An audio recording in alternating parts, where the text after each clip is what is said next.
All right, guys, this is your plate boundary types lab, okay? And we are going to be using a simulation from this website right here, the SEPUP. So when we talk about the SEPUP simulation, we're talking about our plate boundaries simulation, okay? So you have a table to fill in. I do want to make sure you know that it goes down to the second page. So when you are filling this in, make sure you're filling in the entire table. I know it looks like a lot, but it's not as much as it looks like. I'm just giving you some room so that you can write out what happens, okay? All right, so it tells you the boundary type to start with. So I've given you that piece of information, and you're going to use this link right here to fill in the rest of the table. So the boundary type I'm using is continental convergent. So when I click on this link right here, I'm going to click on it and open it, and it's going to take me to this page. Oops, that's not the right page. We'll try that again.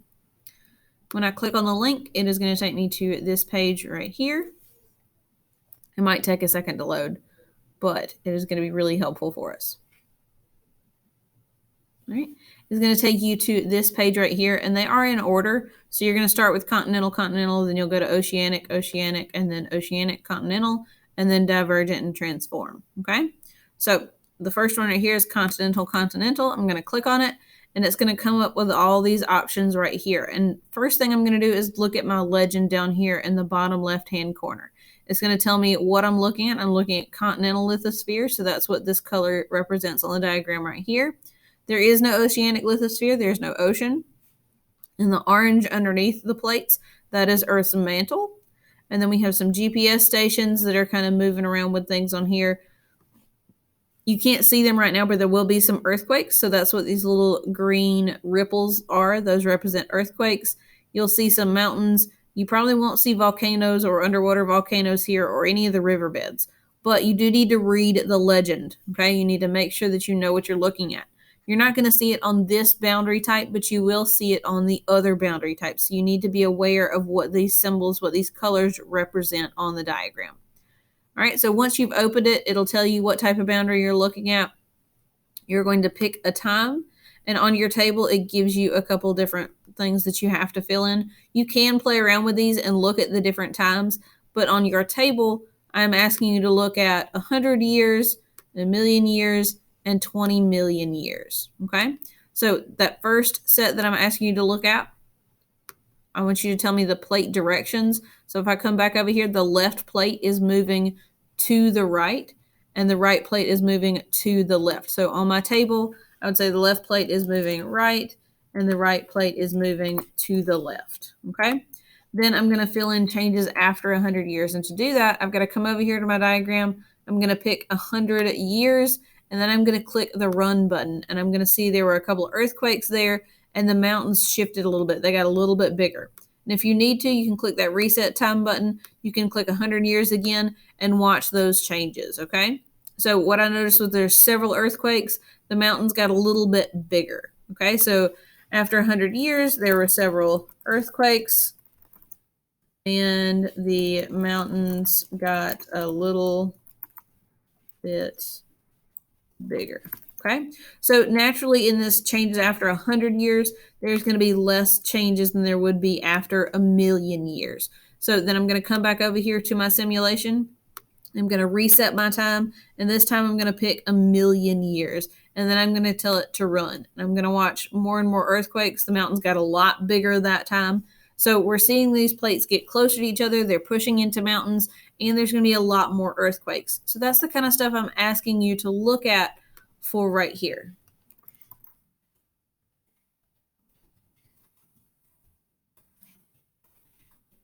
There are several more earthquakes, and the mountains got a lot bigger.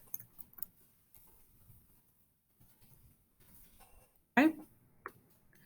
Right now, the changes after 20 million years. Since it's a longer period of time, there's going to be more changes. So I'm going to come pick my time again. I'm going to go all the way to 20 million years. I'm going to tell it to run. All right. So there's tons of earthquakes. The mountains got a lot bigger. There's new mountains that are forming. We're seeing smaller mountains come up around the bigger ones. Okay. And I also want to make sure you notice that these radio stations, I think the reason they're giving those to you is so you can tell that they're getting that much closer to each other. And I want to point out one more thing, especially since this is the 20 million years. we're starting to see this plate get a lot thicker. So the lithosphere is getting a lot thicker, the mountains are getting a lot bigger, and these radio stations are actually getting a lot closer to each other. We can see that change, and it happens to be a bigger change because it's happening over a longer period of time. It's happening over 20 million years versus the 100 years that we just looked at, okay? So those are the kinds of things I'm asking you to look at.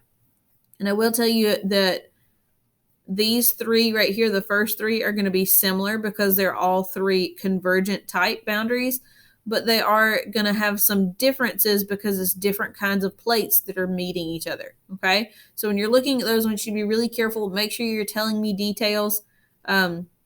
This divergent, you're going to have a lot to write about divergent because it's a boundary that changes really quickly. So after 100 years, there's going to be a lot of changes. After 1,000,000 years, there's going to be a ton of changes. And after the 20 million years, it's probably going to look completely different. Okay, so this one, the divergent one, you're going to have to write a lot for the divergent boundary. Okay, so make sure you are giving me those details. Make sure you're reading the legend that it gives you down here at the bottom. And once you're done with this boundary type, you'll click on the home button, and then it comes back to the very beginning, and you'll pick a different type of boundary.